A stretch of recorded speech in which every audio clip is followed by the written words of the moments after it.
Naisip mo na ba kung bakit maraming katawan ang nagsisimulang bumigay, eksaktong sa panahong ang buhay ay pwedeng maging mas makulay at ganap? Bakit kaya, paglampas ng 65, maraming lalaki't babae ang nabubuhay na lang sa pagitan ng mga konsultasyon, reseta, at diagnosis na nakakatakot?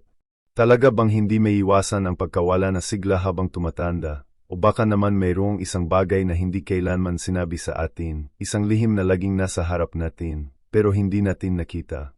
Ako'y 72 taong gulang. Nagmamaneho pa rin ako na sarili kong sasakyan. Umaakyat ng hagdan ng walang tulong. At, maniwala ka man o hindi, mahigit 30 taon na akong hindi nagkakaroon na trangkaso, sakit ng ulo, o kahit isang tableta ng gamot. Hindi ako isang genetikong pambihira. Hindi rin ako sumusunod sa mga dietang uso o sa mga komplikadong routine. Simple lang ang ginagawa ko, pero salungat sa halos lahat ng itinuro sa atin tungkol sa kalusugan at pagtanda.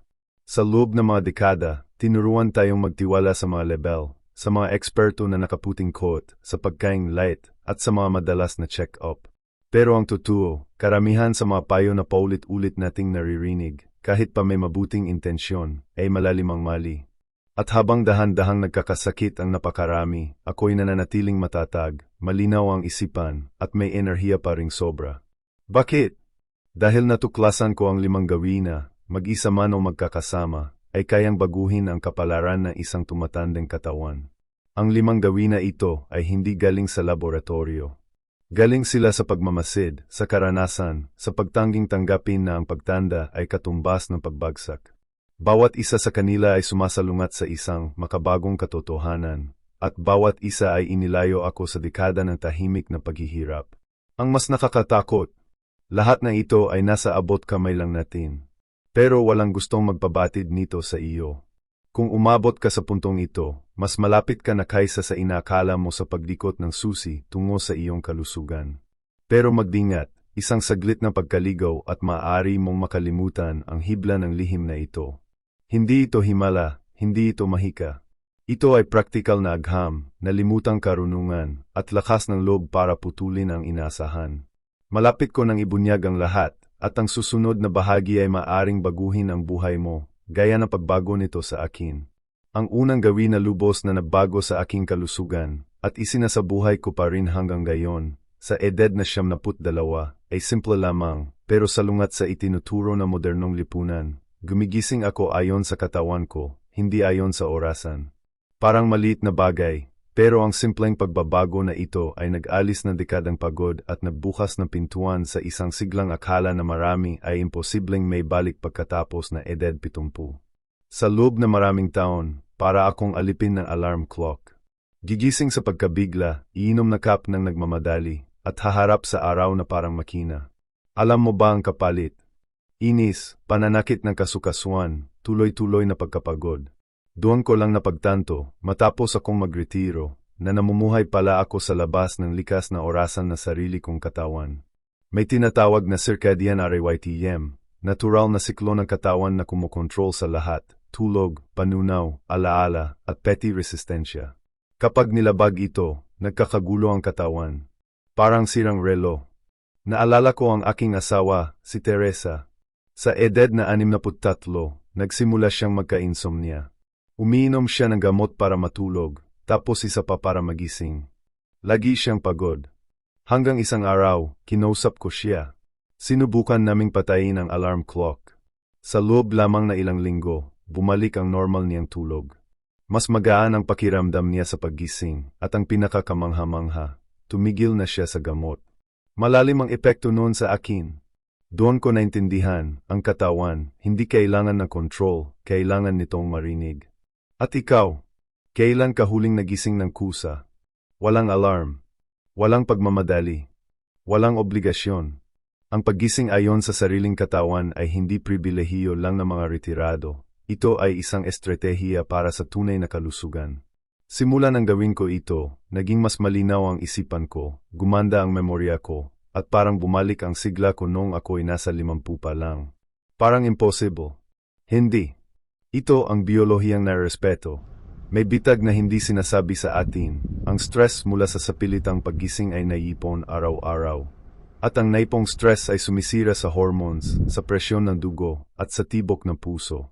Ayon sa isang pag-aaral ng Harvard University, mas mataas ng double ang posibilidad ng mga taong may gulong-gulong tulog na magkaroon ng sakit sa puso. At ang masaklap, karamihan sa kanila ay iniisip lang na ganun talaga pag tumatanda. Pero hindi ganun. Naisip mo na ba, baka hindi mo naman talaga nararanasan ang masamang pagtanda, baka mali lang ang oras ng pamumuhay mo. Maaring ang susi sa mas maraming enerhiya, mas kaunting gamot, at mas mahimbing na tulog ay nasa simpleng pagbabalik sa natural mong ritmo. Sa susunod na bahagi, ibubunyag ko ang ikalawang gawi, at kung ito lang ang sundan mo, maaring hindi mo na kailanganin ang kalahati ng mga bitamina o gamot sa botika.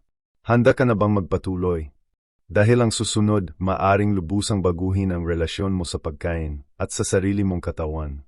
Ang ikalawang gawi ay maaring mukhang sobrang simple para maging makapangyarihan, pero baka nga doon mismo nakatago ang sikreto.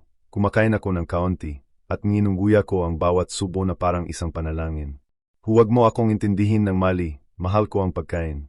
Pero natutunan ko na ang labis na pagkain ay hindi tanda ng lakas, kundi hadyat ng desperasyon ng mga selula. At ang paraan ng ating pagguya ay halos kasing halaga ng kung anong nilalagay natin sa pinggan.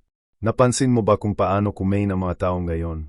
Mabilis, hindi nakatutok, habang pinag-usapan ang bayarin, politika, o abala sa cellphone. Mahinang ngumungguya, nilulunok ang pagmamadali, tapos nagtataka kung bakit palagi silang may asim sa sikmura, kabag, kabundatan, at hirap sa pagdumi. Noong ako'y nasa edad na 60, ganyan din ako. Sabi ng doktor, normal lang yan, parte ng pagtanda, mabagal na ang panunaw. Pero nagkamali siya. Hindi tiyan ko ang problema, kundi ang pagmamadali ko. Isang araw, habang naglalakad-lakad ako, may matandang kaibigang Hapon ang nagsabi, "Kayong mga kanluranin, kumakain na parang may galit sa pagkain. Kami, kumakain na may pasasalamat." Tinuruan niya akong guyain ang bawat subo na hindi bababa sa 30 beses, nang tahimik at may pagkaalisto. Sinimulan kong subukan, sa una, parang kakaiba. Pero di nagtagal, nagsimulang tumugon ang katawan ko. Paalam, asim. Paalam, kabag. At ang mas kamangha-mangha, unti-unti akong kumakain ng mas kaunti, pero mas busog. Parang sa wakas, narinig na ako ng sarili kong katawan. Habang lumilipas ang panahon, napagtanto ko, ang kumain na kaunti ay hindi sakripisyo, ito ay kalayaan. Bumuti ang resulta ng mga laboratory test ko, naging normal ang asukal sa dugo, lumit ang tiyan, at bumalik ang sigla. Lahat ng ito, nang walang dieta, walang nutrisyonista, walang gamot. Basta muling natutunan kung paano kumain na parang mahalaga ang bawat subo. Dahil totoo naman, mahalaga ito. Sa bibig pa lang nagsisimula ang pagtunaw. At kung mali ang pagguya mo, pati ang tiyan, atay, bituka, pati puso, ay naapektuhan. Alam mo ba na sa Okinawa, kung saan marami sa mga pinakamasiglang sentenaryan sa mundo ay naninirahan, may kasabihang sagrado. Hara Hachibu, ibig sabihin, kumain hanggang 80% busog lang. Hindi sila nagpupuno na tiyan. Humihinto sila bago pa magsabi ang sikmura ng tama na. Ang maliit na gawin na ito ay nakababawas ng pamamaga, nakokontrol ang timbang, at nagpapahaba ng buhay. Ginawa ko na itong prinsipyo sa loob na maraming taon, at nagpapasalamat ang katawan ko hanggang gayon. Baka naman ang hinahanap mo ay hindi talaga pagkain, kundi katahimikan. Baka ang gutom na nararamdaman mo ay hindi galing sa tiyan, kundi sa isip o damdamin. Ang magandang balita, may lunas ito. Hindi mo kailangang magtiis ng gutom. Kailangan mo lang muling makinig sa katawan mo, ngumungguya ng may presensya, at igalang kung kailan sapat na. Sa susunod na kabanata, ibubunyag ko ang ikatlong gawi, isang gawi na kayang pabatahin ang katawan kahit walang GYM, walang kagamitan, at walang matinding pagod. At, kahit 70 anyos ay kayang-kaya itong gawin. Manatili ka, dahil ang pinakamagandang bahagi ay paparating pa lang. Ang ikatlong ugali na nagpanatili sa akin na malayo sa sakit sa loob na mahigit 30 taon ay walang kinalaman sa GYM, kagamitan sa pag-ehersisyo, o nakakapagod na training. Mas simple pa, at walang kapantay ang bisa, hindi ko kailanman itinigil ang paggalaw. Araw-araw, walang palya. Pero hindi gaya ng atleta. Gaya ng isang taong narerespeto ang sariling katawan. Nang ako'y magretiro sa edad na 62, sabi ng ilang kaibigan, panahon na para magpahinga. At yun nga ang ginawa nila. Pinalitan ang paglalakad ng upuan, ang kalsada ng sopa, at sa loob lamang na ilang taon, nagsimulang manghina. Pananakit ng tuhod, mataas na asukal sa dugo, problema sa presyon, lungkot na walang dahilan. Ako man ay tinukso ring tumigil. Pero may boses sa loob ko na nagsabing kapag ako'y tumigil, baka hindi ko na kayang bumalik. Kaya ipinangako ko sa sarili ko, huwag hayaan ang isang araw na lumipas nang hindi man lang gumalaw kahit isang oras. Pero huwag mong isipin na tumatakbo ako o nagbubuhat na mabigat. Ang mga kilos ko'y simple, natural, magaang na paglalakad, pag-akyat ng hagdan, pagwawalis ng bakuran, pag-aalaga ng tanim, pag-inat ng braso sa umaga at paglikot ng balikat sa gabi. Mga kilos na kahit sino'y kayang gawin. At naunawaan ng katawan bilang isang paalala, ako'y buhay pa, may silbi pa. Sapagkat ang katawang hindi gumagalaw, ay nakakalimot kung paano mabuhay. Naalala ko si Mang Joaquim, kapitbahay ko. Sa edad na 78, may tungkod na siya, uminom na 6 na gamot araw-araw at laging pagod. Isang araw, niyaya ko siyang maglakad papunta sa panaderya. Mga 400 metro lang. Pawis na pawis siya pagdating, pagod, pero nakangiti. Sabi niya, matagal na raw di niya nagawa yun. Simula noon, 3 beses sa isang linggo naming inulit ang lakad. Pagkalipas ng 2 buwan, iniwan na ang tungkod. 3 buwan pa, nabawasan ang gamot. Pakiramdam ko, akin ulit ang katawan ko, sabi niya. Lubos akong naantig. Pinatutunayan na agham ang alam na natin sa puso. Ang tuloy-tuloy na paggalaw ay isa sa pinakamakapangyarihang susi ng mahabang buhay. Isang pag-aaral mula sa University of Cambridge ang nagsabing ang paglalakad ng 20 minuto bawat araw ay maaaring magpababa ng 30% na tsansang mamatay na maaga. Hindi kailangang tumakbo, hindi kailangang pagpawisan, basta't panatilihing buhay ang katawan, gaya ng ginagawa natin noong kabataan pa, noong tumutulong tayo sa bakuran, noong sumasayaw tayo sa sala kasama ang malilit nating anak. Naalala mo pa ba? Maaring hindi ka pa talaga tumatanda. Baka lang kinakalawang ka dahil sa kawalan ng galaw. Baka ang pagkapagod na nararamdaman mo ay hindi dahil sa edad, kundi sa pananatili sa isang lugar. Nasa iyong mga binti, iyong mga braso, iyong gulugod ang sagot, naghihintay lang ng iyong utos. Tara na. Sa susunod na bahagi, ibabahagi ko ang ika-4 na ugali, ang pinakanililimot ng lahat, pero marahil ang pinakaimportanteng dahilan ng aking kalusugan sa isip at damdamin. Isang simpleng gawain, tahimik, ngunit kayang magligtas ng buhay. At higit sa lahat, kayang iligtas ang iyo. Ang ika-4 na ugali, aminin ko, ay hindi ko natutunan sa doktor, sa libro, o sa telebisyon. Natutunan ko ito sa pagdaan ng panahon. Sa pagkawala ng aking asawa. Sa mga linggong tahimik. Sa mga matang nakapikit at pusong kumakabog. Natutunan ko na ang katawan ay nagkakasakit, pero ang unang naghihirap ay ang isipan. At para mabuhay ng maayos sa mahabang panahon, kailangang alagaan ito katulad ng pag-aalaga natin sa mga resulta ng ating blood test. Dahil dito, isinabuhay ko ang isang ugali na madalas ay minamaliit o napagkakamalang pagiging malungkot. Araw-araw, binibigyan ko ang sarili ko ng kahit 20 minutong katahimikan at pag-iisa. Walang tea, walang radio, walang cellphone. Ako lang, ang aking paghinga, at ang mundo sa labas. Minsan nakaupo sa beranda. Minsan naglalakad sa mga halaman. Minsan mahina lang na nagdarasal.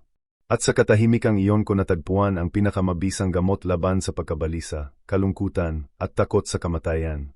Napansin mo na ba kung gaano kaingay ang mundo? Mga patalastas, masasamang balita, sismis, mga payong di naman hiningi. At tayong mga matatanda, binabahan ng ganito sa lahat ng oras. Inumin mo ito, magpa-check up ka diyan, magdingat ka riyan. Pero walang nagtuturo sa atin kung paano manahimik. At sa katahimikan, muling naayos ang katawan. Bumabagal ang tibok ng puso. Nalilinis ang isip. Kumakalma ang kaluluwa. Ang katahimikan, kaibigan, nagpapagaling. At malalim ang paggaling nito. Naalala ko ang isang araw, maraming taon na ang nakalipas, na parang gumuho ang lahat.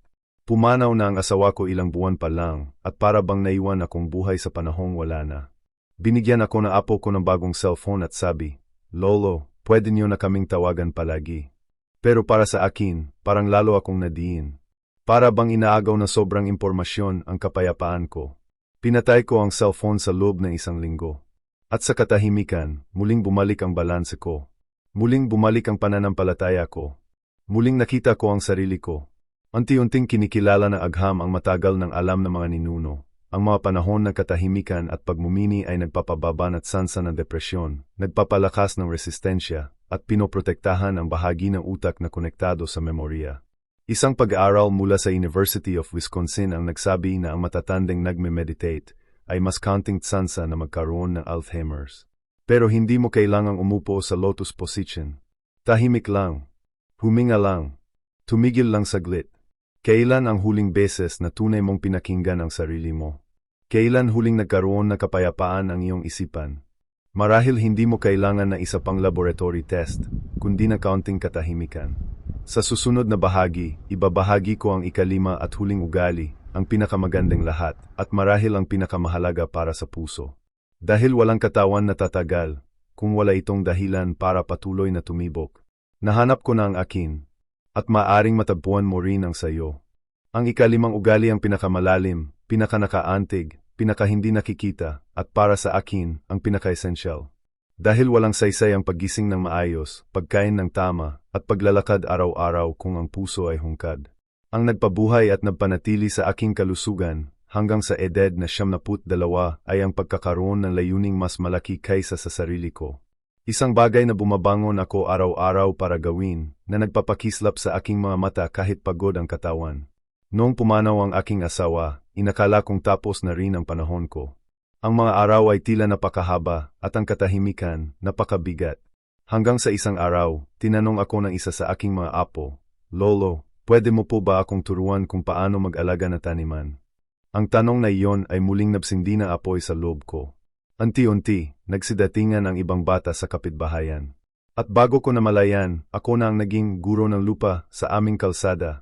Tinuruan ko ang mga bata kung paano magtanim, ang mga matatanda kung paano mag-ani, at ang mga kapitbahay kung paano gumawa ng tsa mula sa boldo at salad gamit ang dahon ng mustasa.